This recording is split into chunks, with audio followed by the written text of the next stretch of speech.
I'm Melissa Carnegie with Sex Positive Families. I'm a licensed social worker, sexuality educator, and a parent of 3 amazing young people ages 6, 10, and 21.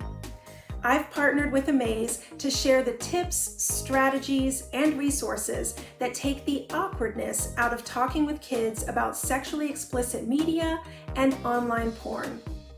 In the previous videos, we explored why it's important to have these conversations with young people, when's the best time, and how to approach the topics confidently. Now it's time to answer questions from you, parents in the Amaze community. The first question, what is the true long-term risk of my child watching porn on a regular basis? Watching porn without parental intervention could negatively influence a young person's perceptions and expectations of bodies and sex. It can shape their behaviors in ways that reinforce harmful stereotypes that negatively affect how they perceive their own and others' bodies and can lead to unsafe sexual decisions. The best way to minimize early or recurring exposure to online porn is to keep talks open and ongoing and help your child find reliable and trusted resources for learning about bodies and sex. This better ensures young people are prepared to navigate their sexual health and online safety.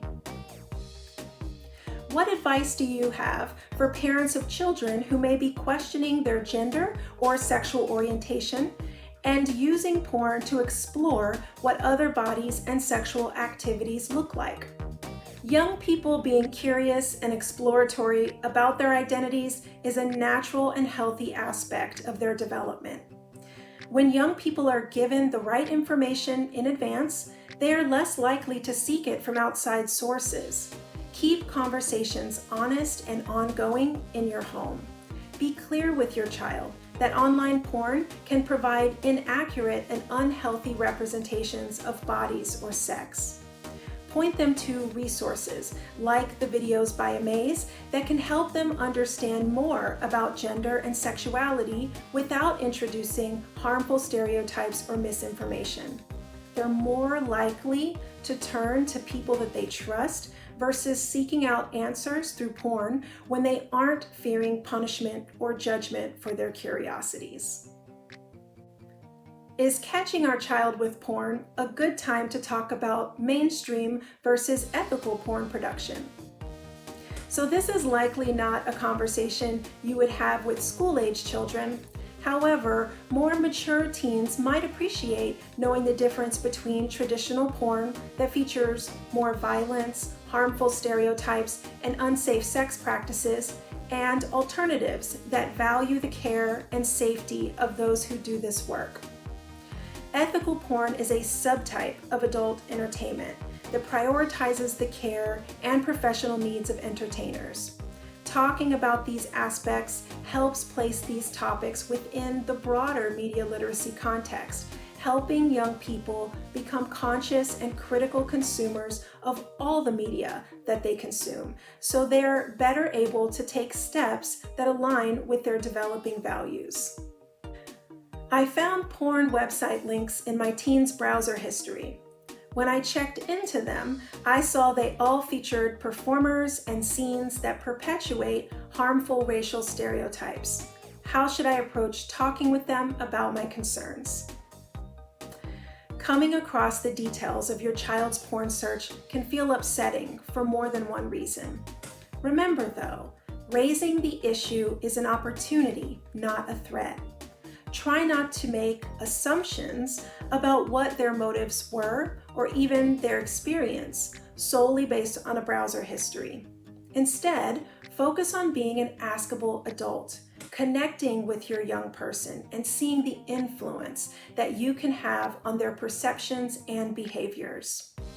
Let them know you'd like to chat about the links they found.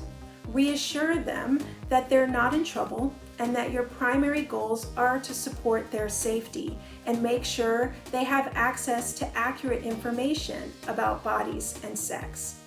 name your concerns, and use the time to discuss how racial stereotypes in porn and media negatively affect how people treat and perceive others, especially Black and non-white folks. Make the space safe for your child to openly share their thoughts and questions, and be prepared to listen with the goal of understanding versus reacting.